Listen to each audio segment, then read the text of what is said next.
మనతోటి BRS ZP vice chairman Kodagan Yadaiah గారు వచ్చారు. యాదయ్య గారు నమస్తే అండి. యాదయ్య గారు చెప్పండి, బీఆర్ఎస్ పార్టీకి షాకుల మీద షాకులు తగులుతున్నాయి.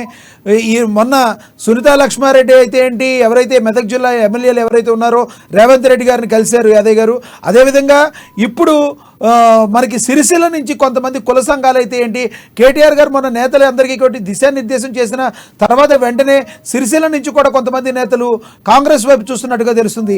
ఏం చూస్తారు, బీఆర్ఎస్ నుంచి ఎందుకు కాంగ్రెస్లోకి ఇంత భారీగా వలసలు వెళ్తున్నాయంటే ఏం చెప్తారు మీరు? ఒక రకంగా కేటీఆర్ గారే చాలా అసహనం వ్యక్తం చేశారు. ఉంటే ఉండండి, పోయేవాళ్ళు పోండి అని కూడా బాహటంగానే చెప్పడం కూడా జరిగింది. ఏం చెప్తారు దీని గురించి? కొత్తగా అధికారంలోకి వచ్చినప్పుడు హోల్సేల్ పోయేటోళ్ళందరూ కొందరు ఏంటంటే బిజినెస్ కోసం, వాళ్ళ వ్యక్తిగత విషయాల కోసం సహజంగా జరిగేది.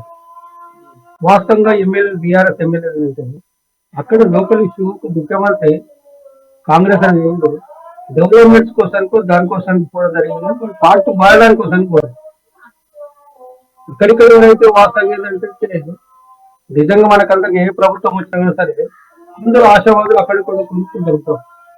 వాళ్ళే పోయిన నిక్కచ్చిగా తెలంగాణ రాష్ట్రం కోసం పోరాటం చేసిన ఉన్నారు. వాళ్ళ నిజమైన కార్యకర్తలు బీఆర్ఎస్ ఎవరు కూడా కాంగ్రెస్ వాస్తవంగా మరి తెలంగాణ డెవలప్మెంట్స్ కాడికి వస్తే మన ఇండియాలో ఎక్కడ కూడా డెవలప్మెంట్ కానీ పనులు మన తెలంగాణ ముఖ్యమంత్రి జరిగింది.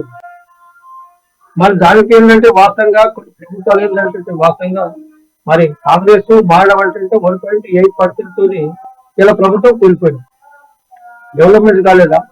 ఇందాక మన అన్న చెప్పినట్టు ఏంటంటే డెవలప్మెంట్ చేయలేదు, కొన్ని ఉన్నాయంటని చెప్పి మా మామూలు అధికారికి వస్తే వాస్తవంగా మరి ఇండియాలో ఎక్కడ పనులు జరిగినా సరే లేబర్ గా పోయి మా మామూలు ఇప్పుడు ఇండియాలో ఉన్న 18 రాష్ట్రాల కింద వచ్చి మా మామూలు జిల్లాలో పనిచేయడం జరుగుతుంది.